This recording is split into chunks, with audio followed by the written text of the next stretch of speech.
Hello दोस्तों, कैसे हैं आप सब। चलिए तो लो का आपका अदर लो चैप्टर नंबर आपका 2 नेगोशिएबल इंस्ट्रूमेंट एक्ट 1881 स्टार्ट करने जा रहे हैं। देखिए, बहुत ही आसान चैप्टर है, प्लस इंटरेस्टिंग भी है। काफ़ी कुछ प्रैक्टिकल के हिसाब से आपको देखने को यहाँ पे मिलता है, जैसे कि बिल्स ऑफ एक्सचेंज, चेक। ठीक है, बैंक वगैरह में आप चेक तो फिल करते ही होंगे, उसके बारे में इंफॉर्मेशन लेनी है। तो ये सारे जो नेगोशिएबल इंस्ट्रूमेंट है उसके बारे में हमें इस चैप्टर में पढ़ना है। ठीक है, आपका स्टडी मेट आप ले लीजिए। स्टडी मेट में से ही हम जो है बेसिकली पढ़ने वाले हैं। आपको ये जो फर्स्ट पेज मैंने नोट्स प्रोवाइड किया है, फर्स्ट पेज जो है ये भी आपको जो है स्टडी मेट में सारा का सारा इन्फॉर्मेशन मिल जाएगा। तो मैंने जहाँ जितना यहाँ पे लिखा है आप अपनी स्टडी मेट में जो है पेंसिल से या फिर हाइलाइटर से जो है टिक मार्क कर लीजिए। ठीक है, ये भी आपको जो है बुक में सारा का सारा मिल जाएगा। ठीक है, कोई दिक्कत नहीं होगी, आपको अपने मॉड्यूल में ये मिल जाएगा। और ये फर्स्ट पेज ही हमने जो है नोट्स बनाए हैं, बाकी तो आप मॉड्यूल में से ही देख सकते हैं। और मेरी यहाँ पे मॉड्यूल ही डाल दिया है, इसमें से ही रिवीजन करने वाले हैं। चलिए, नेगोशिएबल इंस्ट्रूमेंट एक्ट 1881। सबसे पहले तो क्या मतलब होता है नेगोशिएबल इंस्ट्रूमेंट का। तो देखिए, नेगोशिएबल इंस्ट्रूमेंट का मतलब होता है, यहाँ पे आप देख सकते हैं, negotiable instrument is an instrument. Negotiable instrument एक इंस्ट्रूमेंट है। एक तरीके से इंस्ट्रूमेंट का मतलब यहाँ पे कहा गया है कि इंस्ट्रूमेंट मीन्स डॉक्यूमेंट। इंस्ट्रूमेंट का क्या मतलब कहा गया है? डॉक्यूमेंट। तो नेगोशिएबल इंस्ट्रूमेंट एक ऐसा डॉक्यूमेंट है विच इज़ फ्रीली ट्रांसफरेबल। ठीक है, which is freely transferable from one person to another by mere delivery, और आपको दे रखा है बाय इंडोर्समेंट एंड डिलीवरी। अब देखिए, यहाँ पे पढ़ने से तो हमें जो है सिर्फ और सिर्फ वर्ड दिया गया ऐसा लगता है, लेकिन बहुत ही जो है यहाँ पे ज़बरदस्त मीनिंग है। देखिए, मियर डिलीवरी और इंडोर्समेंट एंड डिलीवरी का मतलब क्या होता है। देखिए, सबसे पहले यही हम समझते हैं। देखिए, यहाँ पे एक आपका नेगोशिएबल इंस्ट्रूमेंट है, मान लीजिए। ठीक है, नेगोशिएबल इंस्ट्रूमेंट तरह तरह के हो सकते हैं। पहले तो वो बता दूँ, 3 तरीके के हमें यहाँ पे पढ़ने हैं। सबसे पहले bills of exchange, promissory note and आप देखेंगे चेक। 3 तरीके के आपके जो है नेगोशिएबल इंस्ट्रूमेंट है। ठीक है, लेकिन वो हम बाद में पढ़ेंगे। हम अभी सिंपल तरीके से एक नेगोशिएबल इंस्ट्रूमेंट है, मान लीजिए, जहाँ पे नाम वगैरह दे रखा है और यहाँ पे लिखा है कि हमें जो है मिस्टर ए को, यहाँ पे लिखा क्या है, मिस्टर ए को जो है पेमेंट करना है बी को ₹5000, इतना लिखा है। ठीक है, और वगैरह साइन वगैरह स्टैम्प वगैरह लगा दिया गया है। ठीक है, ओके। अब देखिए, यहाँ पे बड़े ध्यान से सुनिएगा मेरी बात। वैसे तो हमें इसे जो है डिटेल में बाद में पढ़ना है, लेकिन यहाँ पे सिंपल इन्फॉर्मेशन आपको प्रोवाइड कर रहा हूँ। सुनिए, अगर यहाँ पे नेम, मैंने यहाँ पे क्या कहा कि मिस्टर ए ने मिस्टर बी को जो है ₹5000 पे करना है। ठीक है, ऐसा यहाँ पे लिखा गया है। तो यहाँ पे जो रिसीवर है जिसे पेमेंट करना है उसका नाम स्पेसिफिकली दिया गया है। ठीक है, उसे ही पेमेंट करना है, इस तरीके से नाम लिखा गया है। ठीक है, एक और यहाँ पे मैं एग्जांपल आपको देता हूँ।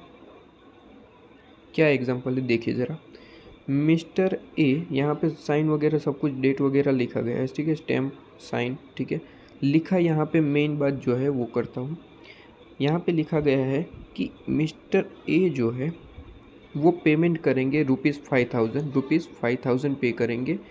जो यहाँ पे लिखा गया है कि जो ये नोट है वो एट द टाइम जो यहाँ पे डिसाइड किया गया, मतलब मान लीजिए कि 1 मंथ बाद जो है ये ड्यू होगा, तो उस टाइम पे जो भी ये नोट्स मेरे पास लेके आएगा,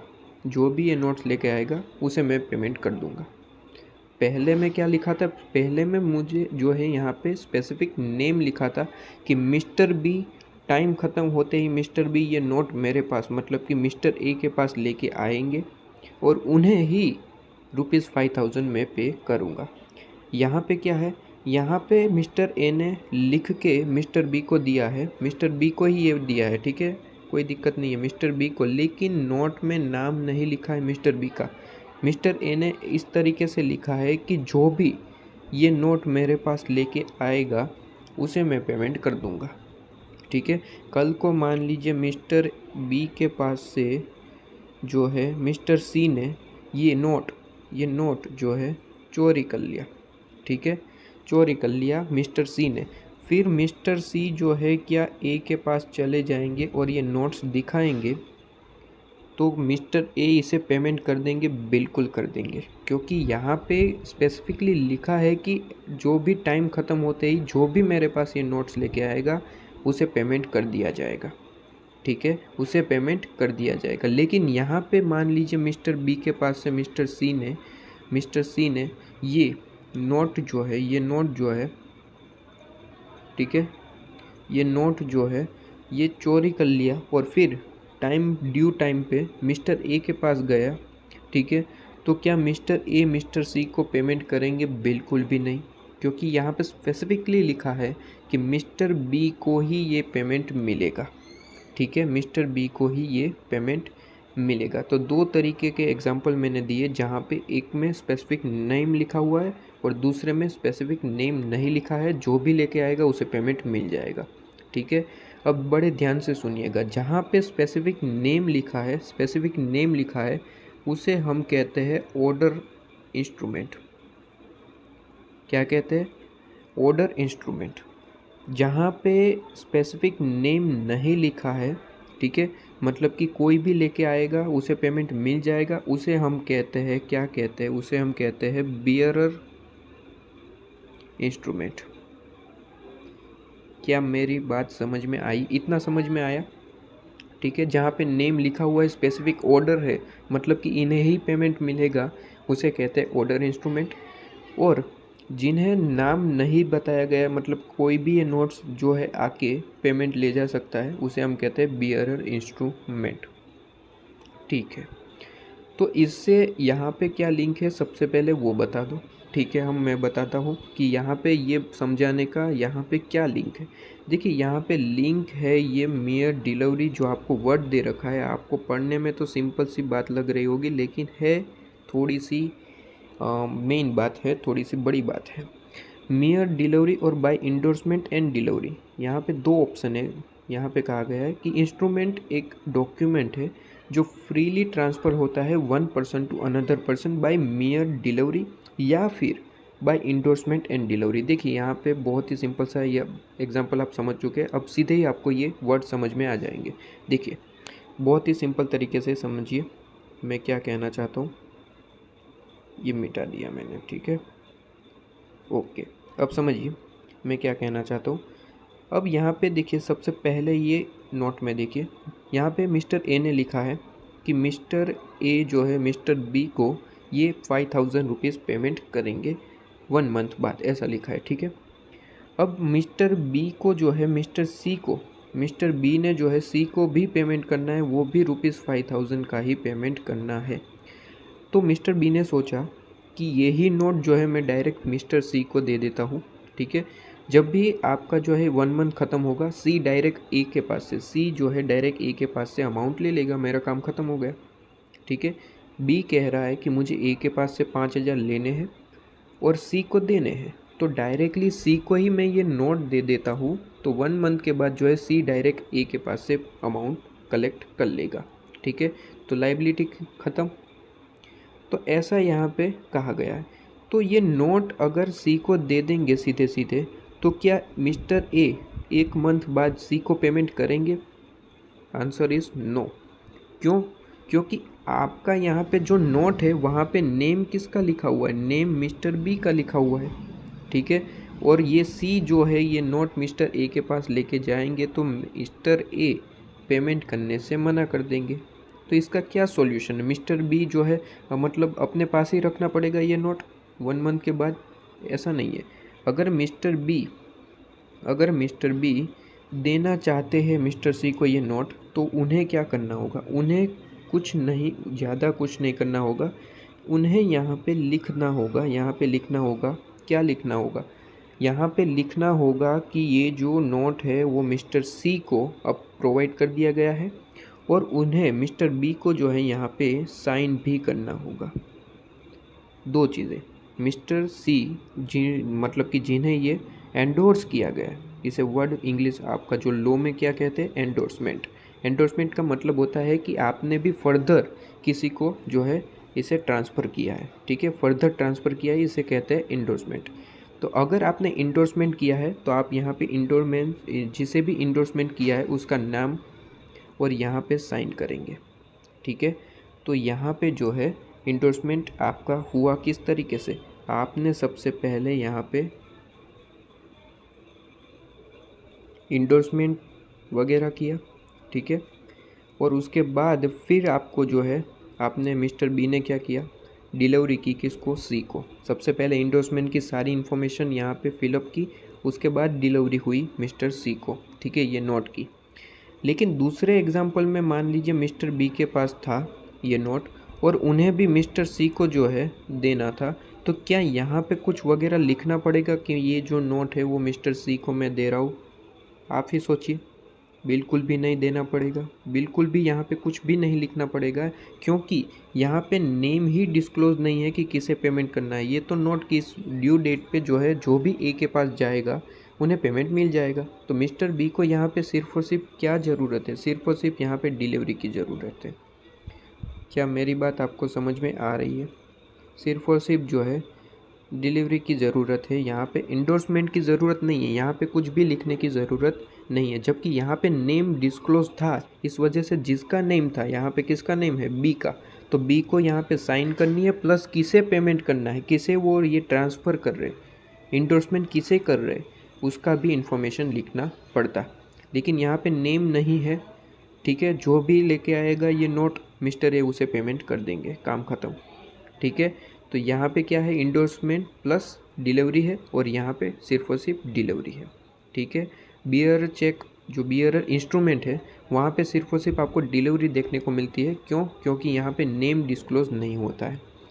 और जब आप ऑर्डर इंस्ट्रूमेंट की बात करते हैं तो वहाँ पे नेम होता है, इस वजह से आपको आपका जो इंडोर्समेंट है प्लस डिलीवरी ये दोनों देखने को मिलते हैं, ठीक है। तो इस वजह से यहाँ पे वर्ड लिखा गया है कि हो सकता है वो आपका बियरर इंस्ट्रूमेंट हो सकता है आपका कौन सा इंस्ट्रूमेंट हो, ऑर्डर इंस्ट्रूमेंट, ठीक है। इंस्ट्रूमेंट तो दो तरीके के होते हैं, तो यहाँ पे दोनों की आपको जो है बात करी गई है।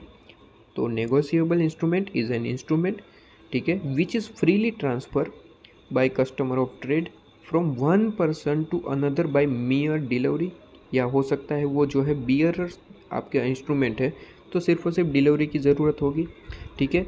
और या हो सकता है वो ऑर्डर आपका इंस्ट्रूमेंट हो तो वहाँ पे बाय इंडोर्समेंट एंड डिलीवरी देखने को मिलेगा। क्लियर है? तो ये डेफिनेशन आपकी इन आपका नेगोशिएबल इंस्ट्रूमेंट की है, ठीक है। तो ये आप जो है ज़रूर अपने मॉड्यूल में ही ये एग्जांपल लिखेंगे, ठीक है। एग्जांपल अभी लिखना है, बाद में मतलब नहीं लिखना है, ठीक है। अभी के अभी छोटा सा मतलब एग्जांपल है, लिख लो, ठीक है, क्योंकि रिवीजन के टाइम आप ही को काम आएगा। बाकी तो क्या है भाई, कैरेक्टरिस्टिक क्या है आपका नेगोशिएबल इंस्ट्रूमेंट की, सबसे बड़ी सबसे मेन कैरेक्टरिस्टिक आपको देखने को मिलती है कि जो नेगोशिएबल इंस्ट्रूमेंट है वो इन राइटिंग होना चाहिए। क्या होना चाहिए? इन राइटिंग। मतलब ओरल नहीं चलेगा, बिल्कुल भी नहीं। देखिए नेगोशिएबल इंस्ट्रूमेंट की जब मैं बात करता हूँ तब ओरल नहीं चलेगा। बाकी लॉ जो है ओरल कॉन्ट्रैक्ट को मना नहीं करता है।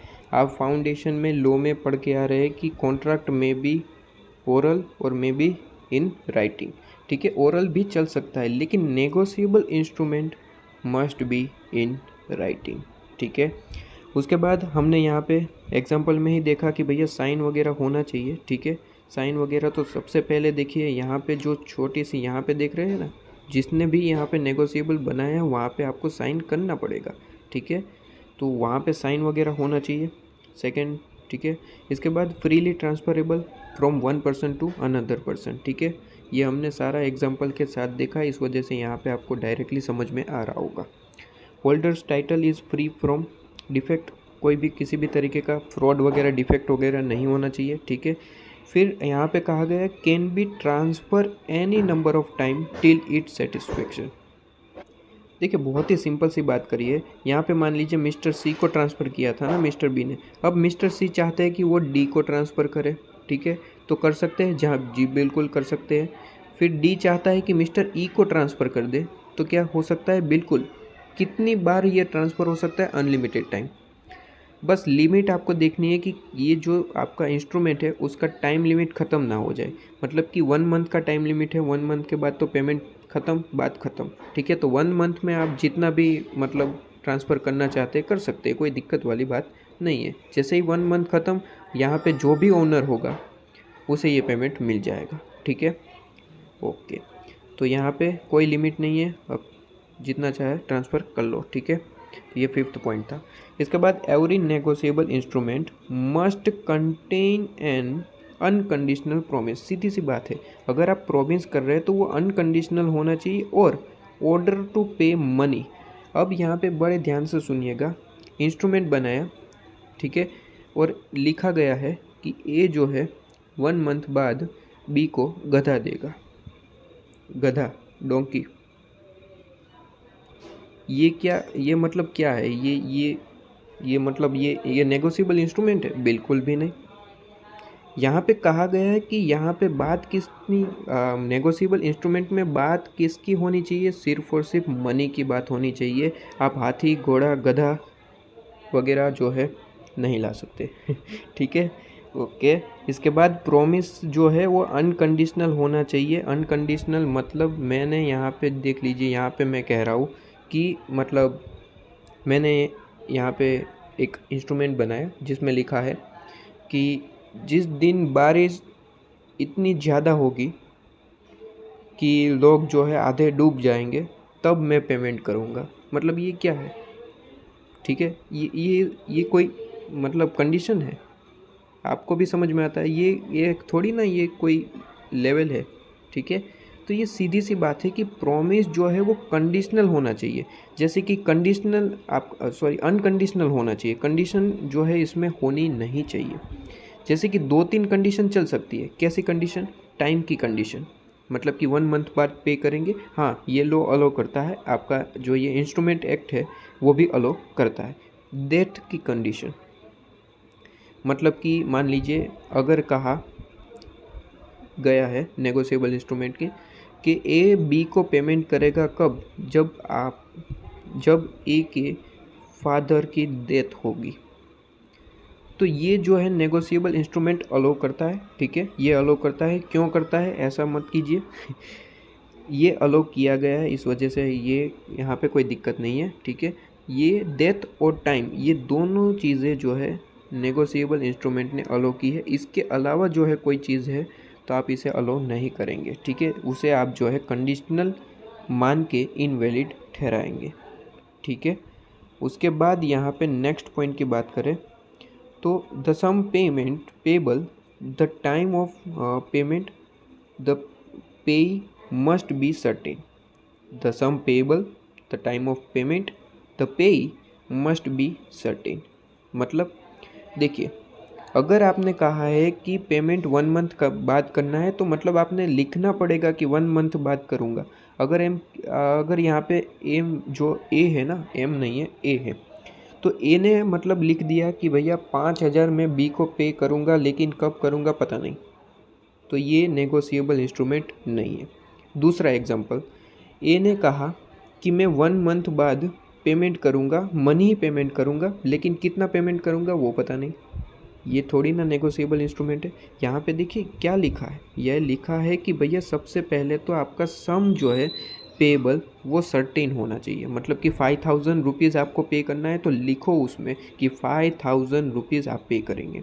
उसके बाद टाइम फिक्स होना चाहिए, अगर टाइम उसमें डिस्क्लोज़ कर रहे हैं आप तो फिर आपको जो है टाइम फिक्स लिखना पड़ेगा कि 1 मंथ बाद, ठीक है 1 मंथ बाद लिखो, 2 मंथ बाद, ठीक है 2 मंथ बाद, 15 डे बाद, ओके तो 15 डेज़ बाद उसमें लिखना होगा, ठीक है। ऐसा लिख दो कि भैया पेमेंट करूँगा लेकिन पता नहीं कब करूँगा, तो ये चलेगा नहीं, ठीक है। फिर पेई कौन है, वो जो है मस्ट बी सर्टेन, ये तो आपको भी समझ में आता है कि भाई यहाँ पे कोई नोट वगैरह लिख दिया, मिस्टर ए ने कहा कि मैं 5000 1 मंथ बाद पे करूँगा, लेकिन किसे पे करूँगा वो पता नहीं, ठीक है। तो ये थोड़ी ना चलेगा, सब कुछ सर्टेन होना चाहिए, पेबल अमाउंट हो, टाइम हो, पेई हो, ठीक है। पेई का मतलब कौन होता है? जिसे पेमेंट करना है। पेई का मतलब क्या होता है? पेई का मतलब जिसे पेमेंट करना है, जैसे कि हमारे एग्जांपल में मिस्टर बी है, ठीक है। ये एग्जांपल आपको दिया, एग्जांपल में ए को जो है बी को पेमेंट कर रहे हैं कितने? 5000 रुपीज़। तो पेमेंट रिसीव किसे हो रहा है? बी को। तो जो जिसे भी रिसीव हो रहा है उसके हम कहते हैं क्या? पेई, ठीक है, ओके। इसके बाद लास्ट पॉइंट यहाँ पे, the instrument should be delivered, ठीक है। मियर drying of instrument does not create liability. देखिए यहाँ पे क्या कहा गया है कि जो इंस्ट्रूमेंट है वो डिलीवरी होना चाहिए, मतलब कि देखिए क्या होगा, इसका एग्जांपल मैं बहुत अच्छा देता हूँ। ए ने इंस्ट्रूमेंट बनाया, बड़ा ही एकदम लॉफुल एकदम बातें कर दी है कि भैया ए जो है बी को 5000 रुपीज़ पे करेगा 1 मंथ बाद, सब कुछ एकदम ठीक ठाक है, डेट अच्छे से लिख दिए, साइन अच्छे से कर दिए, एकदम अच्छे से एकदम स्टैम्प वगैरह लगा दिया है, इंस्ट्रूमेंट बना दिया, ठीक है। ए ने इंस्ट्रूमेंट बना दिया। अब ये इंस्ट्रूमेंट का क्या किया पता है? ये इंस्ट्रूमेंट ए ने लेके अपने ड्रॉवर में डाल दिया, बी को दिया ही नहीं। तो ये कहाँ से, मतलब बी को कैसे पता चलेगा कि भैया आपने कोई इंस्ट्रूमेंट बनाया है, आपने तो पैसे पेमेंट ही नहीं किए, ऐसा है साबित होता है कि भैया इंस्ट्रूमेंट बनाया है तो बी को दो, ताकि वो टाइम पे आके आपके पास जो है पैसे ले जा सके, ठीक है। आपने इंस्ट्रूमेंट बनाया लेकिन आपने जो है अपने घर में छुपा के रख दिया, तो ये सही बात नहीं है, ये इंस्ट्रूमेंट थोड़ी ना है, ठीक है। तो यहाँ पे कहा गया है कि इंस्ट्रूमेंट जो है वो शुड बी डिलीवर होना चाहिए, आपने बना के अपने जेब में रख दिया तो ये ठीक नहीं है, ठीक है। तो ये 8 पॉइंट्स है कैरेक्टरिस्टिक ऑफ नेगोशिएबल इंस्ट्रूमेंट, ठीक है। इसके बाद नेगोशिएबल इंस्ट्रूमेंट में यहाँ पे कुछ बातें कही है कि जैसे कि यहाँ पे कंसिडरेशन जो है वो कंसिडरेशन किस तरीके से होना चाहिए। तो कंसिडरेशन जो है, every negotiable instrument was made और ड्रॉन फॉर कंसिडरेशन, जो है नेगोशिएबल इंस्ट्रूमेंट है वो कंसिडरेशन के लिए ही होना चाहिए, ठीक है। सीधी सी बात है, उसके लिए ही तो बनाएंगे, और कोई चीज़ के लिए नहीं बना सकते। फिर डेट, तो डेट वगैरह जो है आप अपने तरीके से मेंशन कर सकते हैं, लेकिन डेट फिक्स होनी चाहिए, कब करूँगा पता नहीं, इस तरीके से कोई बात होने नहीं चाहिए, ठीक है। एक फिक्स डेट आपको होनी चाहिए। फिर टाइम ऑफ एक्सेप्टेंस, तो यहाँ पे बिल ऑफ एक्सचेंज की बात करी है, तो बिल ऑफ एक्सचेंज अभी अभी हम देखेंगे, उसके बाद आपको सब कुछ समझ में आ जाएगा, ठीक है। इंडोर्समेंट किया है तो वगैरह साइन वगैरह जो है हो जानी चाहिए, ठीक है। और फिर स्टैम्प वगैरह लगा दो, और होल्डर जो है उनकी इन्फॉर्मेशन होनी चाहिए, ठीक है। इतनी बात यहाँ पे कही गई है। एक बार हम यहाँ पे नेक्स्ट पॉइंट पे बढ़ जाते हैं, बिल ऑफ एक्सचेंज। यहाँ पे जो देखिए, जो नेगोशिएबल इंस्ट्रूमेंट है वो 3 तरीके के हो सकते हैं, हमें 3 ही तरीके के पढ़ने हैं। सबसे पहले होता है आपका बिल ऑफ एक्सचेंज, उसके बाद प्रोमिसरी नोट, उसके बाद चेक। सबसे पहले आ जाइए प्रोमिसरी नोट पे। क्या मतलब होता है प्रोमिसरी नोट, किस तरीके से दिखता है प्रोमिसरी नोट, ये सब कुछ हम पढ़ने जा रहे हैं, ठीक है। सबसे पहले प्रोमिसरी नोट के बारे में इंफॉर्मेशन ले, तो promissory note is an instrument in writing. देखिए इन राइटिंग तो सभी जगह देखने को मिलेगा, क्योंकि हमने मेन ही पढ़ लिया है कि जो नेगोशिएबल इंस्ट्रूमेंट होता है वो इन राइटिंग ही होता है। तो ये तो सारे नेगोशिएबल इंस्ट्रूमेंट के जो है टाइप्स है, तो वो तो सारे राइटिंग ही हो गए। भाई नेगोशिएबल इंस्ट्रूमेंट मेन जो है वो कह रहा है कि भैया राइटिंग हो गए, तो ये उनके 3 टाइप्स है, bills of exchange, promissory note, cheque, वो सारे इन राइटिंग ही होने चाहिए, ठीक है। तो सबसे पहले तो यहाँ पे लिखा गया है कि प्रोमिसरी नोट जो है एक इंस्ट्रूमेंट है इन राइटिंग, ठीक है। अब यहाँ पे कहा गया है, बहुत इंपॉर्टेंट बात कही गई है, note being bank note and currency. Currency and bank note को यहाँ पे इंक्लूडेड नहीं है, ठीक है। वो यहाँ पे जो है इंक्लूडेड नहीं होते, वो अपने एक अलग लेवल पे है, ठीक है। और ये क्या मतलब होता है, इसका मतलब यहाँ पे हम अभी पढ़ेंगे, एग्जांपल दूंगा तब आपको ऑटोमेटिकली समझ में आएगा। containing unconditional undertaking signed by the maker to pay a certain amount। देखिए certain amount हर जगह होगा, certain amount of money only to, और to the order of a certain person और बियरर ऑफ द इंस्ट्रूमेंट। यहाँ पे एक बात ज़रा ध्यान रखिए, आप ध्यान रखिएगा कि प्रोमिसरी नोट में जो है कभी भी ऑर्डर नहीं किया जाता, प्रॉमिस किया जाता है। ठीक है, ऑर्डर नहीं किया जाता, प्रॉमिस किया जाता है। जैसे कि एग्जांपल दिया जाए तो आपके सामने एक प्रोमिसरी नोट दिख रहा है जिसमें यहाँ पे स्पेसिफिक अमाउंट लिखा गया है। इसके बाद यहाँ पे टाइम वगैरह जो है, डेट वगैरह लिखा गया है। ठीक है, यहाँ पे मेन चीज़ यहाँ पे लिखी गई है कि 3 मंथ आफ्टर जो है आई प्रोमिस टू पे। आई प्रोमिस टू पे मतलब कि प्रोमिसरी नोट में हमेशा प्रॉमिस किया गया होना चाहिए, ऑर्डर नहीं किया गया। ठीक है, ऑर्डर किया गया तो वो प्रोमिसरी नोट नहीं है। ठीक है, और फिर यहाँ पे स्पेसिफिक पेई का नाम भी है कि श्री रमेश को जो है पेमेंट किया जाएगा। ठीक है, उसके बाद यहाँ पे जो है स्टैम्प वगैरह लगाया गया है और यहाँ पे उसका जो है एड्रेस वगैरह जो है दिया गया है। ठीक है, ओके। तो जिसे पेमेंट मिलता है उसे हम क्या कहते हैं, पेई। मैंने आपको बता दिया। तो यहाँ पे भी आपको लिखा हुआ दिखने को मिलता है कि श्री रमेश को जो है पेमेंट कर रहे हैं, तो श्री रमेश कौन होगा, पेई। ठीक है, ओके। तो वही चीज़ें यहाँ पे कही गई है डेफिनेशन में। 2 पार्टी ही देखने को मिलती है प्रोमिसरी नोट में, एक मेकर और एक पेई। ठीक है, इसी एग्जांपल में देखिए, मैंने कहा कि मैं प्रॉमिस करता हूँ, आई प्रॉमिस टू पे श्री रमेश जो पेई है। ठीक है, बस यहाँ पे 2 ही पार्टी देखने को मिलती है, एक आई मतलब कि मैं जो हूँ, मैं कौन हूँ, मैं जो हूँ वो मेकर हूँ। मतलब कि ये बिल्स, ये जो प्रोमिसरी नोट है वो किसने बनाया, मैंने बनाया है। और मैं लिख रहा हूँ कि 3 मंथ बाद, 3 month after date I promise, मैं प्रॉमिस करता हूँ टू पे श्री रमेश पेई जो है, और to his order the sum of ₹10,000 for the value. या तो मैं मिस्टर जो श्री रमेश है उन्हें पेमेंट कर दूंगा, या फिर उनके ऑर्डर के हिसाब से, अगर वो ऑर्डर करेंगे कि भैया मुझे नहीं, श्री सुरेश को पेमेंट कर दो, तो हम उसे पेमेंट कर देंगे। ठीक है, लेकिन मिस्टर रमेश कहेंगे तो ही सुरेश को पेमेंट होगी, वरना नहीं। ठीक है, तो यहाँ पे वही चीज़ लिखी गई है कि श्री रमेश को पेमेंट होगी, या फिर श्री रमेश हमें कहेंगे कि सुरेश को पेमेंट कर दो तो सुरेश को कर देंगे, रमेश को कर दो तो रमेश को कर देंगे, महेश को कह देंगे तो महेश को भी पेमेंट कर देंगे, लेकिन श्री रमेश हमें कहेंगे तब। ठीक है, तो हम कौन है, हम मेकर है। क्यों, क्योंकि हमने ये प्रोमिसरी नोट बनाया है। श्री रमेश कौन है, श्री रमेश जो है वो पेई है। पेई का मतलब होता है जिन्हें अमाउंट मिलना है। ठीक है, 2 ही पार्टी आपको देखने को मिलती है यहाँ पे, हमेशा याद रखिए प्रोमिसरी नोट में 2 ही पार्टी देखने को मिलती है, एक मेकर और पेई। ठीक है, ओके। कैरेक्टरिस्टिक इन राइटिंग होना चाहिए भैया, यहाँ पे आप देख ही सकते हैं एग्जाम्पल में कि सब कुछ इन राइटिंग देखने को मिल रहा है हमें। ठीक है, इन राइटिंग देखने को मिल रहा है। तो पहला तो सीधी सी बात है। उसके बाद there must be express of promise. देखिए यहाँ पे मैंने वही चीज़ कही कि मस्ट बी, प्रोमिस का एक भाव देखने को मिलना चाहिए।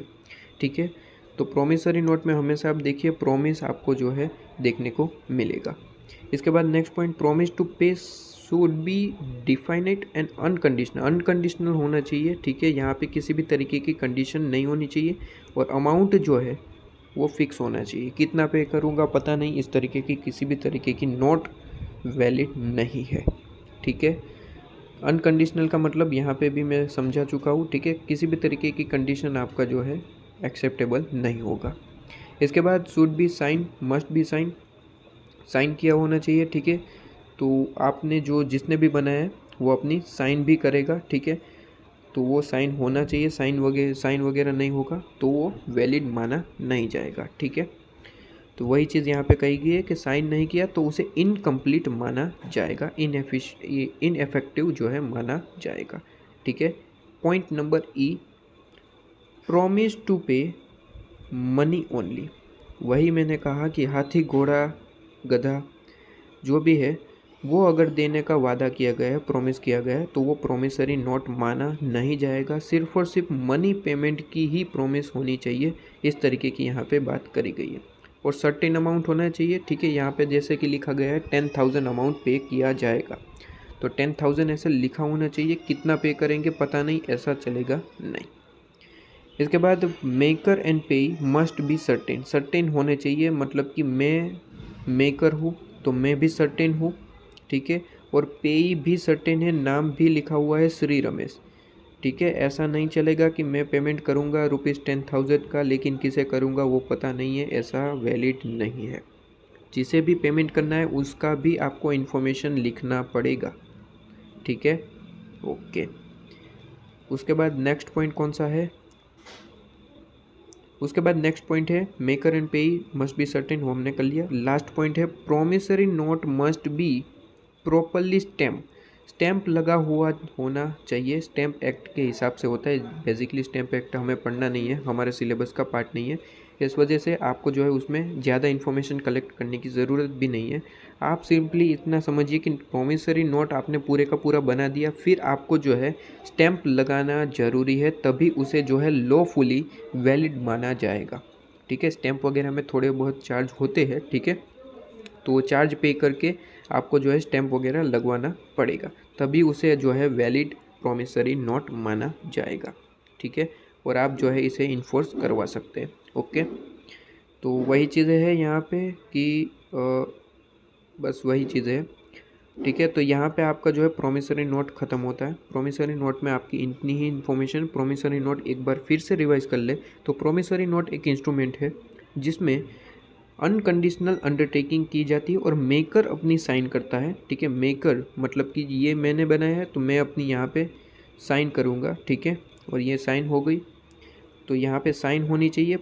फिर certain amount, certain some of money, money money money, ठीक है, तो मनी ही पेमेंट करने का यहाँ पे वादा होना चाहिए, ठीक है, प्रॉमिस होना चाहिए, और सर्टेन पर्सन होना चाहिए जिसे भी पेमेंट करना है, जैसे कि यहाँ पे श्री रमेश है, उन्हें पेमेंट करने के लिए सर्टेन % होना चाहिए, और to be bearer of the instrument, ठीक है, और to be bearer of the instrument, bearer भी हो सकता है, ठीक है। लेकिन एक बात बता दूं, मैंने यहाँ पे आपको एग्जांपल दिया था कि अगर नाम डिस्क्लोज नहीं है तो उसे क्या कहते हैं, बियरर इंस्ट्रूमेंट। बेसिकली ये बियरर इंस्ट्रूमेंट इंडिया में अलो नहीं है। आप चिल्लाने लगे हैं, मुझे पता है, मुझे ज़ोर ज़ोर से आवाज़ आ रही है कान में कि अगर अलो ही नहीं है तो पढ़ाने का क्या काम भाई। अगर इंडिया में अलो ही नहीं है बियर इंस्ट्रूमेंट तो क्यों पढ़ाया।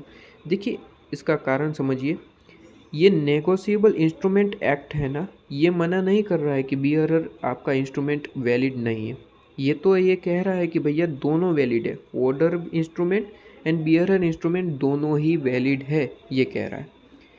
तो फिर मना किसने किया है, देखिए मना किया है आपको, ये वैलिड नहीं है, ऐसा किसने कहा है, ऐसा कहा है आरबीआई ने, आरबीआई एंड सीजी ने, सेंट्रल गवर्नमेंट ने।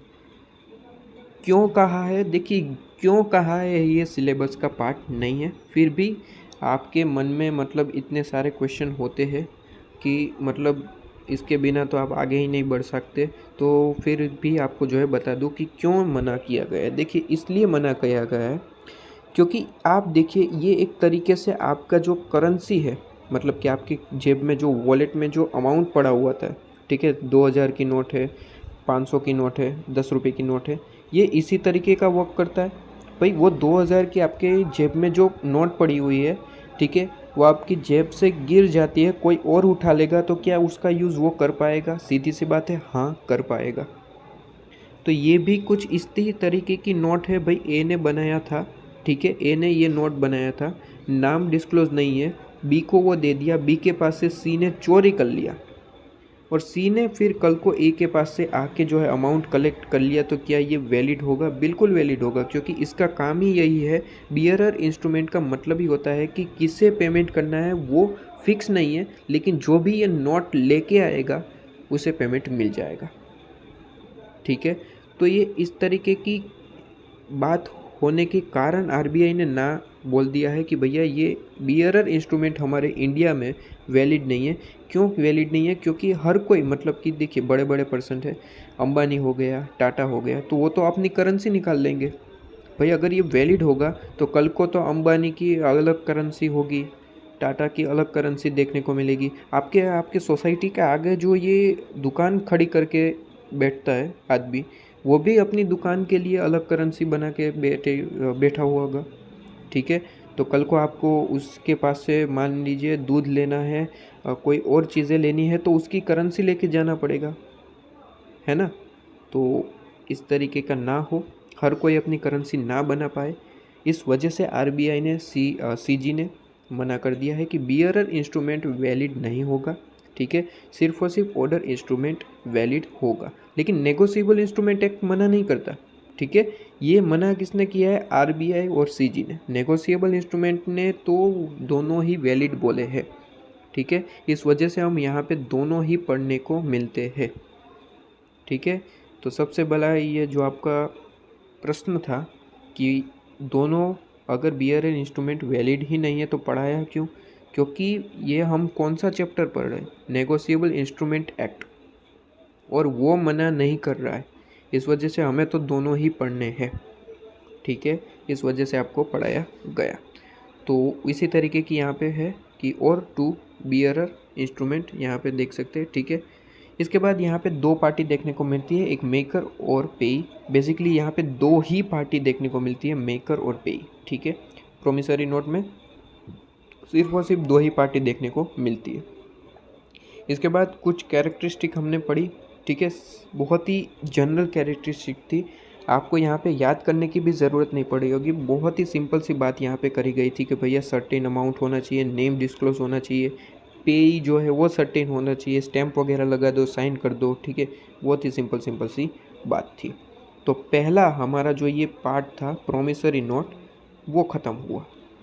अब आइए बात करते हैं बिल्स ऑफ एक्सचेंज की। नेक्स्ट आपका second type, bills of exchange. क्या मतलब होता है बिल्स ऑफ एक्सचेंज का? देखिए, बिल्स ऑफ एक्सचेंज एक इंस्ट्रूमेंट है और ऑब्वियसली वो राइटिंग ही होना चाहिए। ठीक है, क्योंकि इंस्ट्रूमेंट की सबसे पहली कंडीशन ही यही है कि अगर ये नेगोशिएबल इंस्ट्रूमेंट है तो वो मस्ट भी राइटिंग होना चाहिए, और नेगोशिएबल इंस्ट्रूमेंट के ही ये टाइप है। ठीक है, bills of exchange, promissory note, cheque, तो must be in writing. And unconditional order होना चाहिए। देखिए, यहाँ पे ऑर्डर आपको देखने को मिलेगा। ठीक है, क्या देखने को मिलेगा? ऑर्डर। क्या मेरी बात आपको समझ में आ रही है? यहाँ पे आपको ऑर्डर देखने को मिलता है, जबकि प्रोमिसरी नोट में आपको जो है प्रॉमिस देखने को मिलता है। ठीक है, ये दो मेजर आपका डिफरेंस देखने को मिलता है प्रोमिसरी नोट और बिल्स ऑफ एक्सचेंज में। क्या मेजर डिफरेंस है? सबसे बड़ा मेजर डिफरेंस यही देखने को मिलता है कि बिल्स ऑफ एक्सचेंज में ऑर्डर किया जाता है, यहाँ पे प्रॉमिस किया जाता है। बिल्स ऑफ एक्सचेंज में किस तरीके से ऑर्डर किया जाता है, आपके सामने एग्जाम्पल भी है। देखिए, एग्जाम्पल देखते हैं। यहाँ पे क्या एग्जाम्पल है? एग्जाम्पल दिया गया है कि मिस्टर ए, ड्रोवर जिसे कहा जाता है। ठीक है, बेसिकली बिल्स ऑफ एक्सचेंज में आपको जो है पार्टी कितनी देखने को मिलती है यहाँ पे? अच्छा, यहाँ पे कितनी पार्टी है? 3 पार्टी देखने को मिलती है। एक ड्रोवर, ड्रोवर का मतलब होता है जो ये बिल बना रहा है। ड्रोई का मतलब होता है जिसका नाम यहाँ पे डिस्क्लोज किया गया है। Person directed by drawer to pay is called as drawee. जिसे भी पेमेंट करना है वो पर्सन, मतलब कि जिसने भी ये बिल्स ऑफ एक्सचेंज एक्सेप्ट किया है। ठीक है, और सी, पेई। पेई का मतलब होता है जिसको पेमेंट मिलेगा। समझ में नहीं आया मतलब ये 3 पार्टी क्या है? आइए एग्जांपल में देखते हैं। देखिए, सबसे पहले तो ये किसने बनाया है? ये बिल्स ऑफ एक्सचेंज आपको दिख रहा है। ये बिल्स ऑफ एक्सचेंज सबसे पहले किसने बनाया है वो बात करते हैं। तो ये बिल्स ऑफ एक्सचेंज बनाया है मिस्टर ए ने। ठीक है, और बनाने वाले को हम क्या कहते हैं? ड्रोवर। ठीक है, तो सबसे पहले आपको ये क्लियर है। एक एक लाइन आप पढ़ते चलिए। ड्रोवर, यहाँ पे मिस्टर ए है जिसने ये बिल्स ऑफ एक्सचेंज बनाया है। ठीक है, उन्होंने अपना कुछ एड्रेस वगैरह लिख दिया है। इसके बाद सर्टेन अमाउंट लिख दिया है 10,000। अब क्या लिखा है बड़े ध्यान से दिखेगा। 4 मंथ आफ्टर द डेट, ठीक है, pay to mister B. Mister B जिसे पेमेंट करना है वो पेई है। ठीक है, जिस पेई का मतलब होता है जिसे, यहाँ पे पेई का मतलब क्या होता है? कि जो अमाउंट रिसीव करेगा वो पर्सन, जिसे अमाउंट रिसीव होने वाला है वो पर्सन कौन होगा? वो पर्सन होगा payee. A sum of ₹10,000 for the value receive. फिर उसे जो है यहाँ पे भेजा किसे गया? सी को, जिसने एक्सेप्ट किया। अभी भी कुछ समझ में नहीं आया, मतलब समझ में थोड़ा थोड़ा आ रहा है, और थोड़ा सा समझा देते तो। देखिए समझिए, मिस्टर ए ने सबसे पहले ये बिल्स ऑफ एक्सचेंज लिखा, आपको ये समझ में आ गया कि हाँ वो ड्रॉवर है, ओके। मिस्टर बी को ये पैसे मिलने वाले हैं, तो आपने कहा कि हाँ वो भी समझ में आ गया कि वो पे ही है, ठीक है, क्योंकि यहाँ पे लिखा गया है कि 4 मंथ बाद जो है मिस्टर बी को 10,000 पेमेंट करना है, ठीक है। अब ये सी का क्या चक्कर है, मतलब कि ए और बी की बात हो रही थी, ये सी कौन है? देखिए यहाँ पे बात क्या हुई होगी वो एक केस स्टडी से बताता हूँ मैं आपको क्या बात हुई होगी। असल में बात ये हुई है, यहाँ पे बात ये है, ए जो है और बी जो है, यहाँ पे 2 पर्सन थे पहले, ए एंड बी। अब ए ने क्या किया है? ए ने गुड्स सोल्ड किए, कुछ गुड्स थे जो बी को सोल्ड किए, ठीक है। कितने अमाउंट के? अमाउंट है 10,000 रुपीज़ के। इतना क्लियर है? अब सीधी सी बात है, गुड्स सोल्ड किए हैं 10,000 को, तो बी को जो है पेमेंट करना होगा। बी ने कहा कि भैया अभी तो पैसे है नहीं, लेकिन 4 मंथ के बाद आपको पेमेंट मैं कर सकता हूँ। तो ए ने कहा ठीक है, कोई दिक्कत वाली बात नहीं है, लेकिन इसका प्रूफ क्या होगा? ठीक है, आप 4 मंथ बाद पेमेंट करोगे वो कोई दिक्कत नहीं है, लेकिन इसका प्रूफ, अगर मैं 4 मंथ बाद अगर मैं आया और आप कहेंगे कि भैया कौन से पैसे कैसे गुड्स, तो फिर मेरा तो नुकसान हो जाएगा। तो ए ने कहा कि एक काम करते हैं, मैं आपको जो है एक बिल लिखता हूँ, ठीक है, बिल्स ऑफ एक्सचेंज आपको ड्रॉ करता हूँ, जिसे आपको जो है एक्सेप्ट करना है, मतलब कि उस पर साइन करना है, जिसमें लिखा हुआ है क्या लिखा हुआ है? इसमें लिखा हुआ है कि आपको जो है ₹10,000 पे करने हैं, ठीक है, 10,000 पे करने हैं। बी ने कहा ठीक है, लेकिन एक ए ने कहा कि और एक बात। बी ने कहा हाँ जी बोलिए। ए ने कहा कि ये 10,000 रुपीज़ जो है मुझे भी मिस्टर सी को पे करने ही है, तो एक काम कीजिए, मैं ये बिल में मिस्टर सी का नाम लिख रहा हूँ, ठीक है। मिस्टर सी को डायरेक्ट आप पेमेंट कर देना 4 मंथ बाद। मुझे मिस्टर सी को जो है 10,000 रुपीज़ ऑलरेडी पे करने ही है, तो आप क्यों ना डायरेक्ट मिस्टर सी को ही पेमेंट कर दे, तो मेरे लिए अच्छा होगा। वरना क्या है कि आपके पास से पेमेंट लूँगा, फिर सी के पास जाना पड़ेगा। उससे अच्छा जो है आप डायरेक्ट सी को पेमेंट कर दीजिए। मिस्टर बी ने कहा ठीक है। तो यहाँ पे सिंपल तरीके से समझिए कि मिस्टर ए ने ये बिल लिखा है, बिल बनाया है, तो मिस्टर ए कौन होगा? मिस्टर ए होगा ड्रॉवर, ठीक है, ओके। किसे भेजा है? मिस्टर बी को। मिस्टर बी एक्सेप्ट करेंगे, मतलब कि साइन करेंगे। जो एक्सेप्ट कर रहा है उसे हम क्या कहते हैं? उसे हम कहते हैं ड्रॉवी, ठीक है। जिसे पेमेंट मिलना है, जिसे पेमेंट मिलेगा, किसे मिलेगा? मिस्टर सी को। जिसे पेमेंट मिलना है उसे हम कहते हैं पे। बहुत ही सिंपल तरीके से आपको समझा दिया कि जो बना रहा है बिल वो कौन है? वो ड्रॉवर है। जो एक्सेप्ट कर रहा है कि हाँ मैं पेमेंट कर दूंगा, ठीक है, वो ड्रॉवी है। और जिसे रियल में पेमेंट मिलना है, यहाँ पे किसे मिलना है? सी को। वो कौन है? पे। ठीक है जी, ये तो समझ में आ गया। लेकिन एक बात और बताओ। मैंने कहा हाँ जी बोलिए आप, कि यहाँ पे मिस्टर सी का मतलब कि थर्ड पर्सन का नाम जरूरी है? मतलब कि ऐसा नहीं हो सकता कि मिस्टर ए ही खुद को ही ऐसा कहे? मतलब कि आप क्या पूछ रहे हैं? आप मुझे ये पूछ रहे हैं कि ए ने जो है, मिस्टर ए ने क्या किया? ऐसा नहीं हो सकता। आप ये पूछ रहे हैं कि ऐसा नहीं हो सकता कि ए ने जो है गुड सोल्ड किए ₹10,000 के बी को, ठीक है, हम मानते हैं। लेकिन ऐसा नहीं हो सकता कि यहाँ पे सी का थर्ड पार्टी का नाम लिखना ज़रूरी है क्या? मतलब कि बी ए को डायरेक्ट पेमेंट करे, ऐसा बिल बन सकता है? जी हाँ, बिल्कुल बन सकता है। 2 पार्टी वाला जो है बिल बन सकता है, जी बिल्कुल बन सकता है। बिल्स ऑफ एक्सचेंज में आपकी जो है 3 पार्टीज़ भी हो सकती है, 2 पार्टी भी हो सकती है, लेकिन मस्ट भी एक आपका जो है जो मेन रूल क्या होना चाहिए? रूल होना चाहिए ऑर्डर। बिल्स ऑफ एक्सचेंज जहाँ पे भी नाम आएगा वहाँ पे ऑर्डर होना चाहिए। मतलब कि मिस्टर ए अगर बी को जो है बिल्स ऑफ एक्सचेंज लिख रहा है, बिल्स ऑफ एक्सचेंज जो है भेज रहा है, तो वहाँ पे ऑर्डर होना चाहिए कि है मिस्टर बी, मैं आपको ऑर्डर करता हूँ ₹10,000 पेमेंट कर दीजिएगा, ठीक है। और मिस्टर बी के पास ये बिल आएगा और मिस्टर बी ये पढ़ेंगे और उसके बाद उसमें साइन करेंगे कि हाँ मैं एक्सेप्ट करता हूँ, और साइन करने के बाद वापस मिस्टर ए को जो है वो बिल भेज देंगे। फिर मिस्टर ए के पास वो जो है बिल वापस आ जाएगा साइन करने के बाद, और 4 मंथ बाद जो है मिस्टर बी वो मिस्टर ए जो है वो जो आपका बिल है वो 4 मंथ बाद जो है मिस्टर बी के पास जाएंगे, वो बिल उन्हें देंगे और उसके बदले जो 10,000 रुपीज़ लेना है वो वापस ले लेंगे, ठीक है। तो वही बात यहाँ पे कही गई है कि मिस्टर ए कौन है? ड्रोवर। क्यों? क्योंकि उन्होंने तो ये बिल बनाया।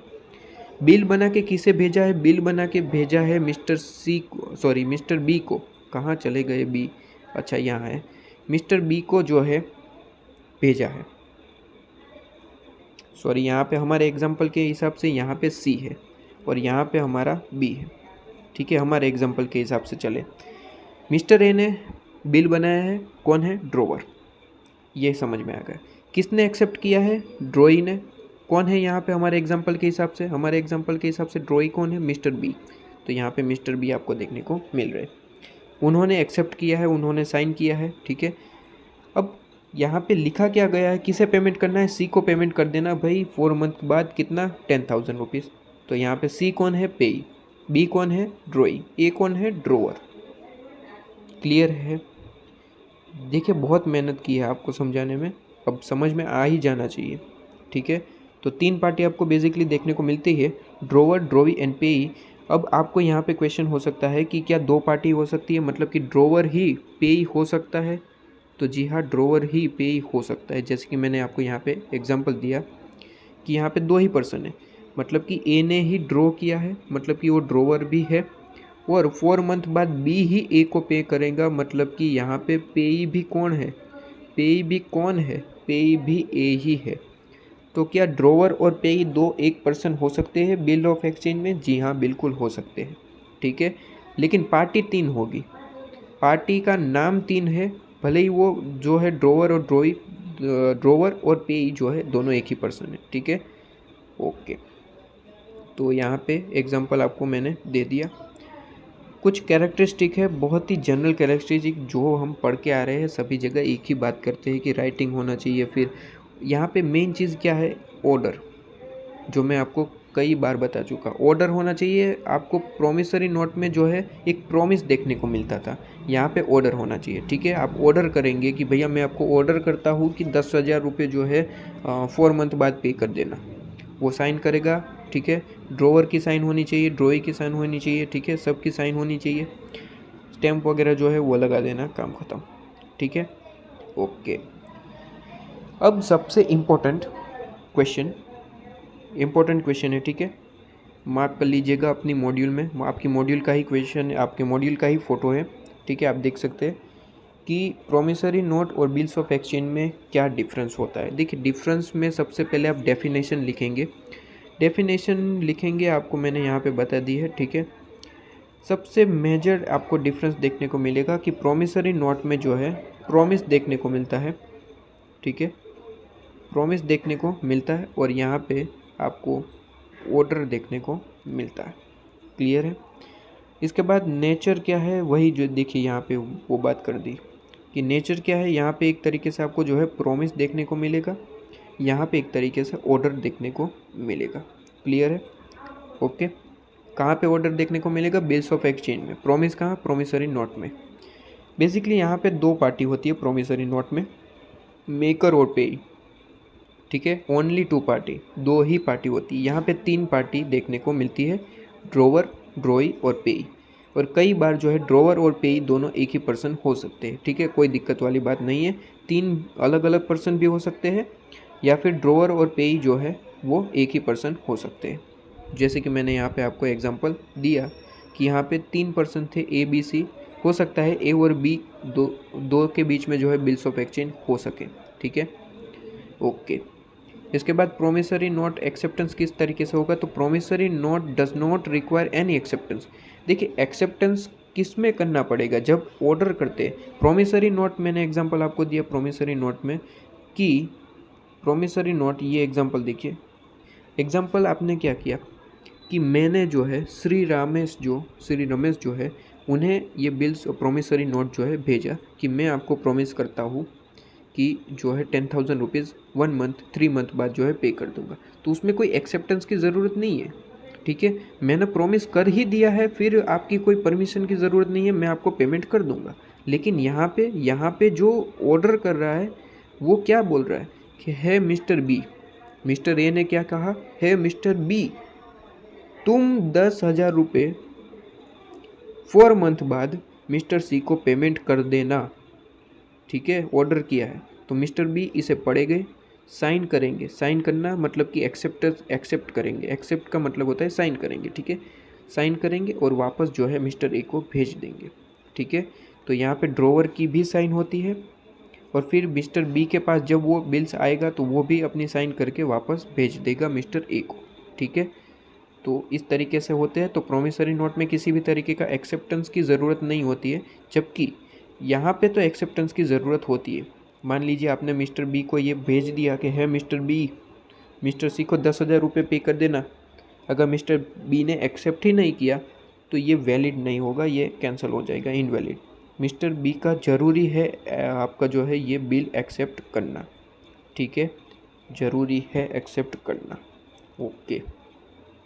इसके बाद last point, promissory note can not be made payable to bearer. मतलब कि प्रोमिसरी नोट जो है वो बेयरर नहीं हो सकता कभी भी, ठीक है।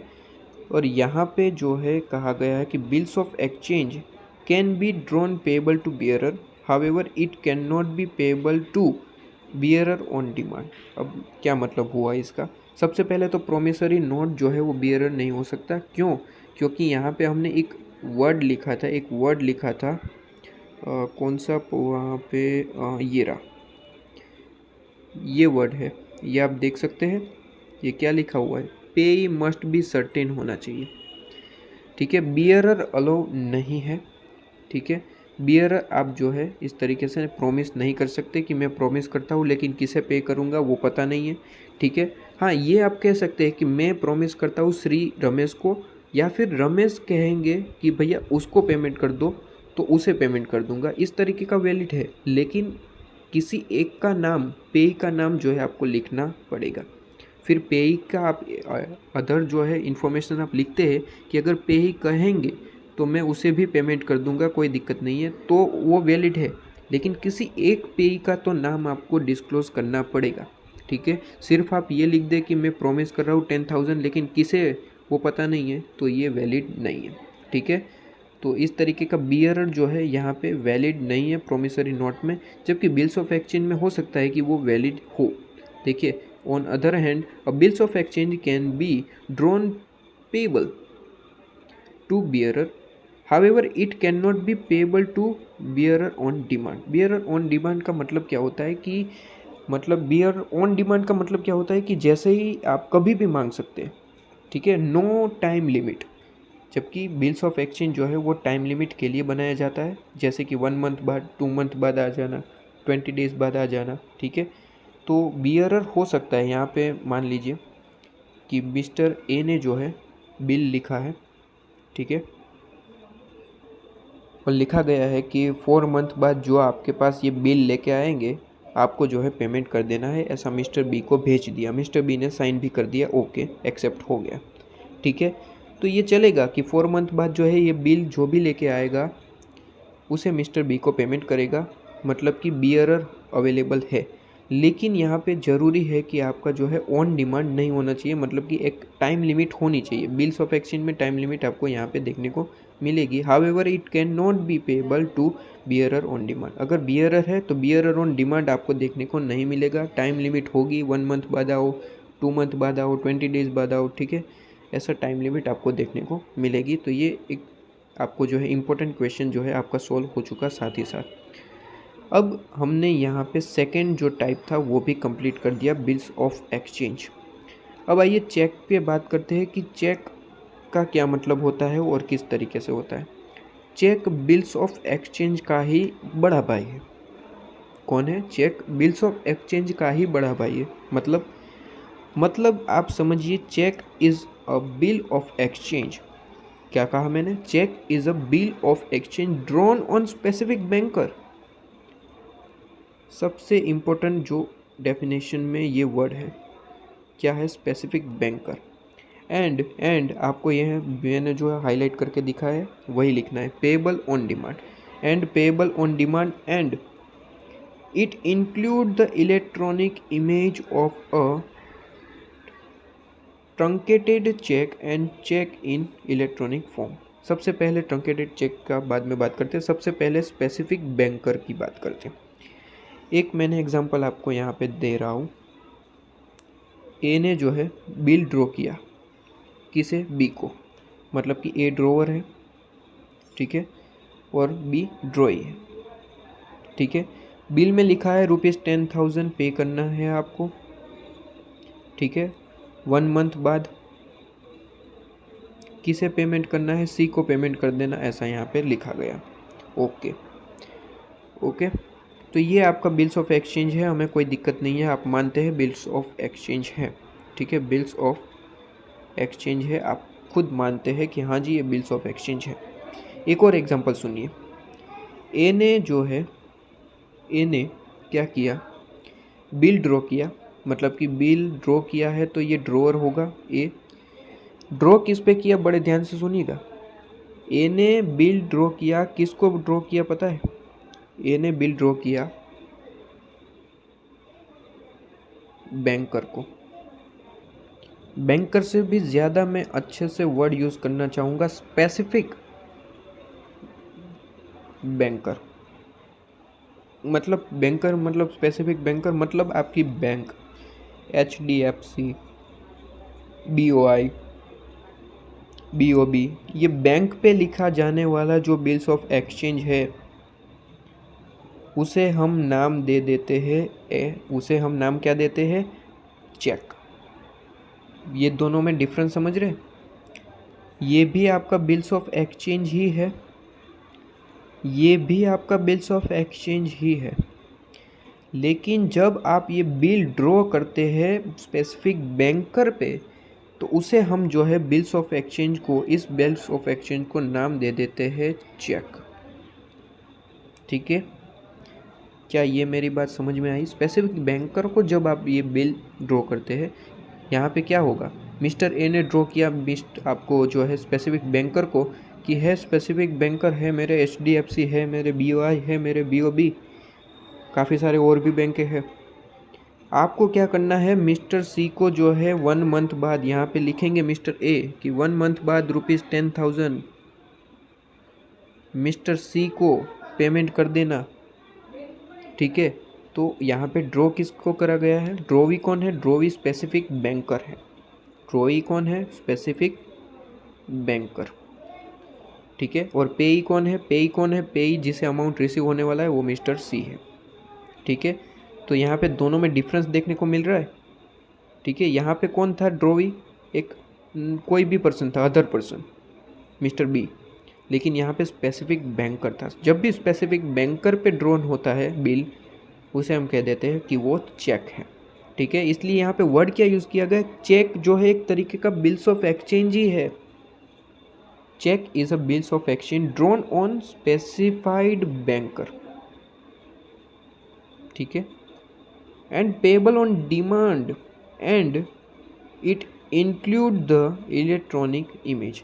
यहाँ पे बड़े ध्यान से सुनिएगा, मैंने यहाँ पे 1 मंथ यूज़ किया, थोड़ा सा मिस्टेक हो गया। यहाँ पे चेक जो होता है हमेशा ऑन डिमांड होता है, हमेशा ऑन डिमांड होता है।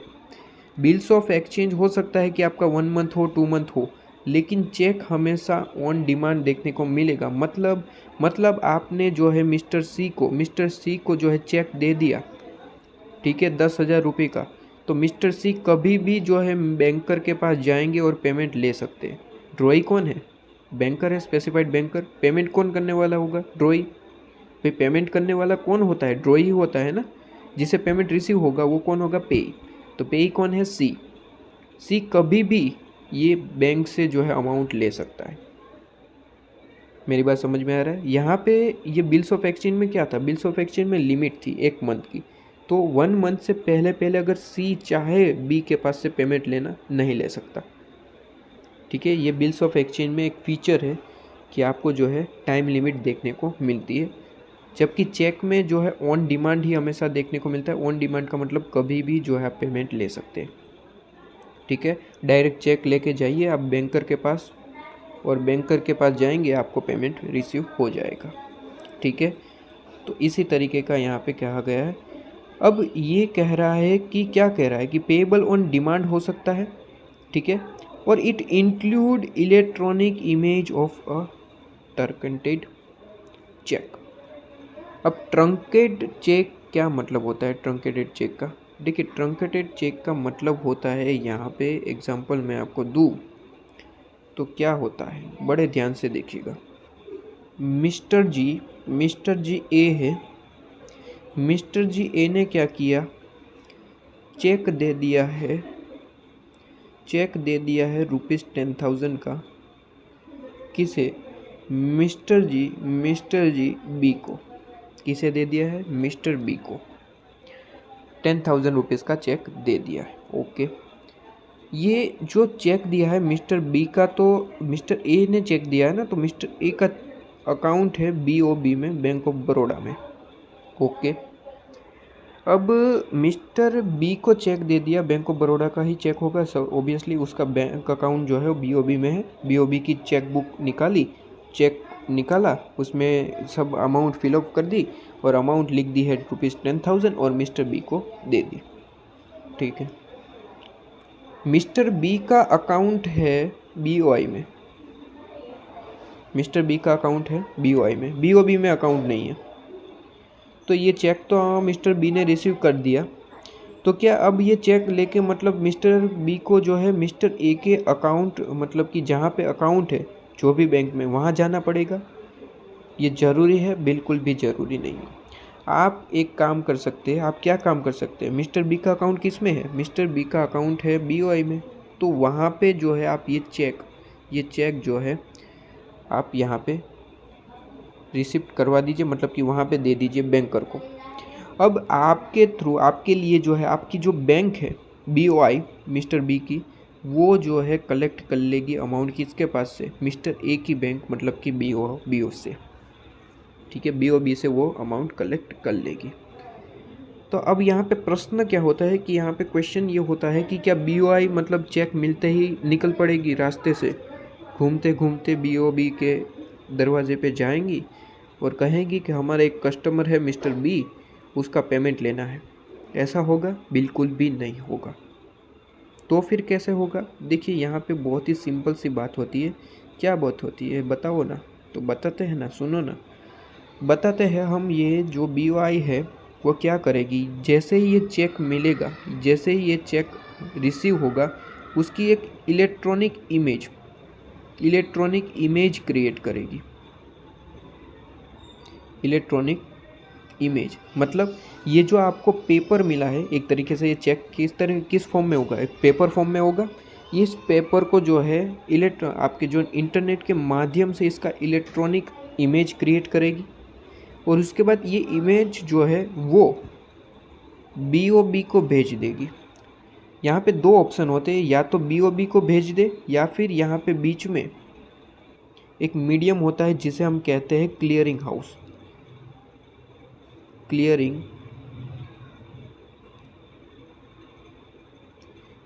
हाउस हम जिसे कहते हैं। ये बेसिकली जो ये क्लियरिंग हाउस होता है वो RBI जो है डिसाइड अरेंज करके देखता है। ठीक है, तो क्लियरिंग हाउस को भेज दिया जाए, और क्लियरिंग हाउस जो है फिर BOB से जो है अमाउंट सब कुछ क्लियर करवाएगा। ठीक है, तो ये इमेज जो है, इलेक्ट्रॉनिक इमेज, ये भेजी जाती है किसे? जिसके पास से पेमेंट लेना है, जिस बैंक के पास से, इसे इलेक्ट्रॉनिक इमेज भेज दी जाती है, और उनके पास से जो है ये अब BOB क्या करेगा, ये इलेक्ट्रॉनिक इमेज जो है उनके कंप्यूटर में आई है उसे चेक करेगा, साइन वगैरह सब कुछ चेक करेगा बैंक अकाउंट, और उसके बाद जो है उसे पेमेंट मिल जाएगा, इस बैंक के अकाउंट में पेमेंट आ जाएगा। ठीक है, ये तो डायरेक्टली हो सकता है, मेजरली ये होता है बाय क्लियरिंग हाउस। ठीक है, क्लियरिंग हाउस बीच में होता है जो ये सब कुछ अरेंज करके देता है, जो आरबीआई बेसिकली ये क्लियरिंग हाउस अरेंज करते हैं, ठीक है। तो क्लियरिंग हाउस जो है ये काम होता है बेसिकली कि दो बैंक है तो उसके बीच में जो भी ये काम काज है ये सब कुछ हैंडल करने का। तो ये इलेक्ट्रॉनिक इमेज जो है बीओबी को मिल गया, बीओबी ने सब कुछ चेक कर लिया और ये जो है 10,000 अमाउंट जो कि मिस्टर बी के अकाउंट में थे वो ट्रांसफ़र हो चुके हैं मिस्टर बी के अकाउंट में 10,000, ठीक है, 10,000 कर दिए। अब यहाँ पे ट्रंकेटेड चेक ये वगैरह क्या है भाई? ट्रंकेटेड चेक मतलब वो क्या है, कहीं पे आपने समझाया नहीं? अरे भाई समझो ना यार, थोड़ा सा टाइम तो दो यार। देखो बहुत ही सिंपल सी बात है, बहुत ही सिंपल सी बात है। जब भी आप जो है ये चेक है ना उसका आपने इलेक्ट्रॉनिक फॉर्म में कन्वर्ट कर दिया तो ये जो चेक है ना उसे हम कहते हैं ट्रंकेटेड चेक। उसे क्या कहते हैं? Truncated check. मेरी बात समझ में आ रही है? इस पेपर फॉर्म को जिसका ई इमेज जो है बन चुका है उस पेपर फॉर्म को जो है ट्रंकेटेड चेक कहते हैं। देखिए काफ़ी सारे जो है स्टूडेंट के साथ टेलीग्राम पे काफ़ी सारी जगह बात हुई है, तो उन्हें जो मैं क्वेश्चन ये पूछता हूँ कि भैया ट्रंकेटेड चेक का क्या मतलब होता है, तो ट्रंकेटेड चेक का मतलब होता है, वो कहते हैं कि जिस चेक का इलेक्ट्रॉनिक इमेज क्रिएट हुआ है उस इलेक्ट्रॉनिक इमेज को जो है ट्रंकेटेड चेक कहते हैं, जो कि गलत है। इलेक्ट्रॉनिक इमेज को ट्रंकेटेड चेक नहीं कहते हैं, वो जो चेक जिसका इलेक्ट्रॉनिक इमेज क्रिएट हो चुका है उस पेपर चेक को जो अब ख़त्म हो चुका है। अब कौन ट्रैवल करेगा? अब तो इलेक्ट्रॉनिक इमेज ट्रैवल करेगी, ये पेपर चेक ख़त्म हो चुका, वो जो ख़त्म हो चुका वो पेपर चेक को जो है ट्रंकेटेड चेक कहा जाता है, ठीक है। तो आपको क्लियर होना चाहिए, दूसरों को हो या ना हो, आपने वीडियो ये स्टार्ट किया, आपको पता होना चाहिए, एग्जैक्ट अंडरस्टैंडिंग होनी चाहिए कि ट्रंकेटेड चेक कौन है, जिसका इलेक्ट्रॉनिक इमेज क्रिएट हो चुका वो पेपर जो है वो ट्रंकेटेड चेक है, ना कि इलेक्ट्रॉनिक इमेज। क्लियर है? हमारा अंडरस्टैंडिंग एकदम क्लियर होनी चाहिए, दूसरों की हो या ना हो, जो ये वीडियो देख रहा है उनकी अंडरस्टैंडिंग क्लियर होनी चाहिए। तो ट्रंकेटेड चेक का मतलब यहाँ पे भी दे रखा है, कहाँ है? ट्रंकेटेड चेक का मतलब होता है cheque which is truncated during the clearing house या फिर clearing cycle either by clearing house और बैंक। मैंने यहाँ पे वही कहा, यहाँ पे हो सकता है कि आप ये जो आपकी इमेज है वो डायरेक्ट आप बीओबी को भेज दे या फिर बीच में क्लियरिंग हाउस हो, उनके द्वारा जो है ये काम हो जाए, ठीक है। तो इनके द्वारा जो है ये काम होता है, तो दो तरीके हो सकते हैं, क्लियरिंग हाउस हो, तो यहाँ पे वही कहा गया है कि ये तो डायरेक्ट बैंक के द्वारा हो या फिर क्लियरिंग हाउस के द्वारा, ठीक है। वही चीज़ यहाँ पे कही गई है। वेदर पेइंग और receiving payment immediately on generating electronic image for transmission submission the further physical movement of cheque in writing. मतलब कि ये जो फिजिकल मोमेंट है ना चेक का, उसे हम ट्रंकेटेड चेक कहते हैं, जिसकी इलेक्ट्रॉनिक इमेज बन चुकी है। अब वो जो फिजिकल मोमेंट है उसे क्या कहा जाएगा? Truncated check. समझ में आया? बहुत ही सिंपल सी बात। और इलेक्ट्रॉनिक फॉर्म तो मैंने आपको बता दिया कि कंप्यूटर माध्यम से जो है, इलेक्ट्रॉनिक माध्यम से जो है एक चेक की कॉपी ई फॉर्म में जो है बनाई जाती है, डिजिटल फॉर्म में, जहाँ पे डिजिटल कंप्यूटर सोर्सेज देखने को मिलते हैं, डिजिटल फॉर्मेट, डिजिटल सिग्नेचर देखने को मिलती है, ठीक है। सब कुछ इलेक्ट्रॉनिक वे देखने को मिलता है, उसे ही हम कहते हैं चेक इन इलेक्ट्रॉनिक फॉर्म, ठीक है। तो ये दो चीज़ें आपको यहाँ पे पढ़ा दी। अब वापस से एक बार पढ़ लेते हैं। Cheque is a bill of exchange, bill of exchange का ही एक पार्ट है चेक, लेकिन यहाँ पे डिफरेंस क्या होता है बिल ऑफ एक्सचेंज से? तो बिल ऑफ एक्सचेंज से डिफरेंस यहाँ पे ये देखने को मिलता है कि यहाँ पे जो ड्रॉई होता है वो स्पेसिफिक बैंकर होता है, ठीक है, स्पेसिफिक बैंकर होता है, पेएबल ऑन डिमांड, जो कि आपको ये चेक जो है वो हमेशा पेएबल ऑन डिमांड ही देखने को मिलेगा, ठीक है। And it include the electronic image, ठीक है, ऑल्सो ये इंक्लूड करता है इलेक्ट्रॉनिक इमेज, फिजिकल तो है ही है। अगर आप मिस्टर बी यहाँ पे चाहे कि ये चेक जो है वो डायरेक्ट फिजिकल वे जो है बीओबी में आपका जो है अकाउंट है जहाँ पे मिस्टर ए का, वहाँ पे जाके पैसे कलेक्ट कर ले तो कर सकते हैं, या फिर इलेक्ट्रॉनिक जो है इमेज के माध्यम से भी कलेक्ट कर सकते हैं, ठीक है। तो also include electronic image of a truncated cheque, ठीक है, and a cheque is in electronic form. फिर देखिए यहाँ पे जो है जिस चेक का इलेक्ट्रॉनिक इमेज क्रिएट हो चुका है वो अब ट्रैवल कौन करेगा, इलेक्ट्रॉनिक इमेज। ठीक है, वो ट्रैवल कौन करेगा, इलेक्ट्रॉनिक इमेज, मतलब कि वही इलेक्ट्रॉनिक इमेज क्लियरिंग हाउस के पास जाएगा। ठीक है, फिर बीओबी के पास जाएगा। अब वो जो अमाउंट, वो जो चेक है फिजिकल चेक, वो ऐसे का ऐसा पड़ा हुआ होगा। ठीक है, उसे ही हम कहते हैं ट्रंकेटेड चेक। ठीक है, तो क्लियर हुआ, बहुत ही सिंपल सी बात थी। ठीक है, आप एग्जांपल यहाँ पे क्वेश्चन में, आपको क्वेश्चन में क्या आपकी बुक में जो है दे रखे, और किस तरीके का चेक होता है ये भी आपको यहाँ पे फ़ोटो दे रखा है कि चेक में सबसे पहले डेट होती है, इसके बाद पेबल कितना अमाउंट आपको करना है, पे कितना करना है, किसे पे करना है यहाँ पे। ठीक है, मिस्टर बी को पे करना है, अकाउंट नंबर वगैरह जो है देखने को मिलता है। सिग्नेचर ज़रूर करनी है, डेट ज़रूर लिखनी है, हर एक चीज़। कितना अमाउंट पे करना है, 10,000, तो 10,000 पे करना है। ठीक है, इन अमाउंट, इन वर्ड आपको सब कुछ देखने को मिलता है। तो इस तरीके की यहाँ पे चेक देखने को मिलता है। अब बात करते हैं पार्टी कितनी हो सकती है। तो देखिए मैंने यहाँ पे वर्ड क्या कहा, वर्ड है चेक जो है वो बिल्स ऑफ एक्सचेंज जैसा ही है। तो जब बिल्स ऑफ एक्सचेंज जैसा ही है तो बिल्स ऑफ एक्सचेंज में कितनी पार्टी थी भाई, बिल्स ऑफ एक्सचेंज में कितनी पार्टी थी, 3, ड्रोवर, ड्रोवी और पेई। तो यहाँ पे भी 3 ही होगी। बस यहाँ पे ड्रोई को जो है फिक्स कर दिया गया है। ड्रोई कौन होगा, हमेशा स्पेसिफिक बैंकर। ठीक है, तो 3 पार्टी है चेक में भी, ड्रोवर, ड्रोई और पेई। हमेशा याद रखिए कि जो ड्रोई है वो हमेशा कौन होगा, specific banker in case of cheque. ठीक है, ये क्लियर है। पेई कोई भी हो सकता है, ड्रोवर कोई भी हो सकता है, लेकिन ड्रोई हमेशा फिक्स है। ठीक है, अब यहाँ पे एक और वर्ड आपको पढ़ना है, ड्रोई इन केस ऑफ नीड। इसका क्या मतलब होता है, मतलब ये क्या कहना चाहता है, आइए देखते हैं। ड्रोई इन केस ऑफ नीड, एक एग्जांपल से आपको समझाते हैं कि ड्रोई इन केस ऑफ नीड का मतलब क्या होता है। देखिए ए ने बिल ड्रॉ किया किस पे, बी पे। ठीक है, ए ने बनाया है, मतलब कि ए कौन है, ड्रोवर। ठीक है, बी ने रिसीव किया है, एक्सेप्ट किया है, बी कौन होगा, ड्रोई। अब ए ने कहा कि भाई कोई दिक्कत नहीं है, आप, बी ने कहा कि हम एक्सेप्ट करेंगे, ए ने कहा कोई दिक्कत नहीं है। लेकिन मान लीजिए आपने जब टाइम आया, मान लीजिए 1 मंथ का बिल था, तो 1 मंथ ख़त्म हुआ, अगर आपने पेमेंट नहीं किया, ठीक है, आप कहीं मिले ही नहीं, आप गायब हो गए कहीं, तो हम किसका कांटेक्ट करेंगे। ऐसा बहुत रेयर केस में होता है कि आपको जो है सामने वाले पे भरोसा नहीं है, इस तरीके की बात है। तो क्या होता है कि यहाँ पे एक और ड्रोई का नाम लिखा जाता है। मान लीजिए बी कह रहा है कि भैया मैं ना मिलूँ, मुझसे कांटेक्ट ना हो, तो आप सी से भी कांटेक्ट कर सकते हैं। In case of need, drawee in case of need इसे कहा जाता है, ड्रोई इन केस नीड। ठीक है, कि अगर आप देखिए 1 मंथ का बिल है, ठीक है, 1 मंथ ख़त्म होते सबसे पहले कहाँ जाएंगे, सबसे पहले आप जाएंगे बी के पास। अगर बी से कांटेक्ट नहीं होता है तो फिर आप जो है कहाँ जाएंगे, सी के पास। ठीक है, सी को जो है आप कांटेक्ट कर सकते हैं। तो इसे ही कहते हैं कि ड्रोई इन केस ऑफ नीड। ठीक है, बहुत ही सिंपल सी बात थी, क्लियर हुआ।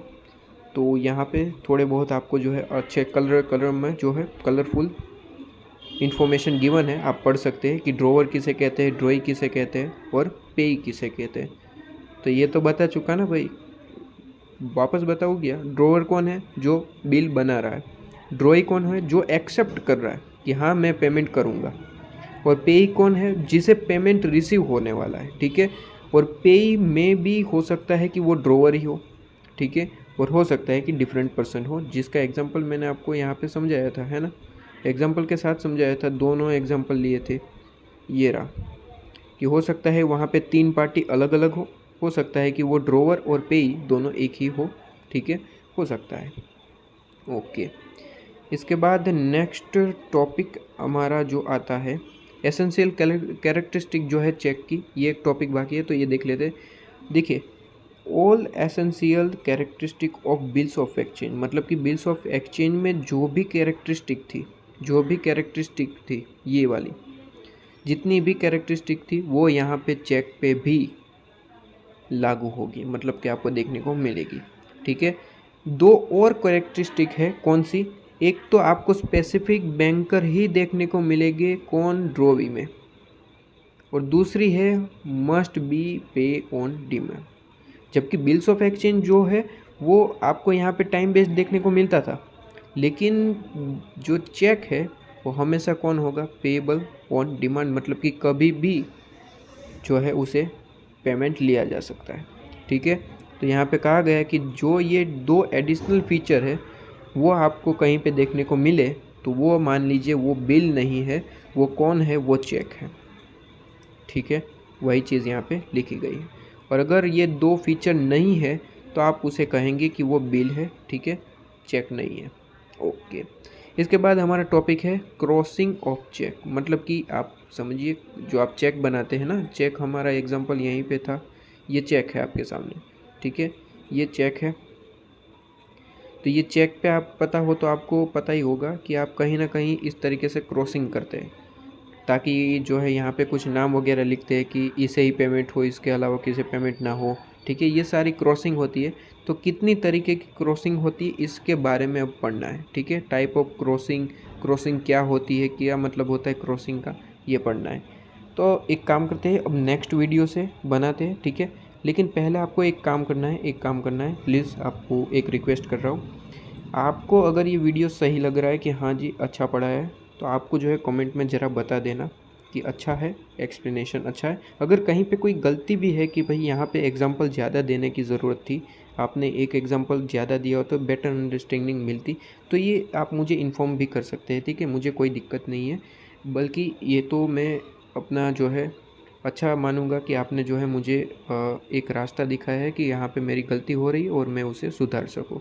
तो आप मुझे कमेंट में ज़रूर बताइए, और ये तो बताइएगा ही कि ये अच्छा बना है वीडियो या नहीं है, ताकि जो है मैं इसके नेक्स्ट पार्ट, मतलब कि ये क्रॉसिंग ऑफ चेक से स्टार्ट कर सकूँ। ठीक है, ज़रूर बताइए, तभी जो है मैं आगे स्टार्ट करूँगा, तो मुझे पता चले कि हाँ जी मैं अच्छा रिकॉर्ड कर पा रहा हूँ, तो मुझे आगे बनाना चाहिए। ठीक है।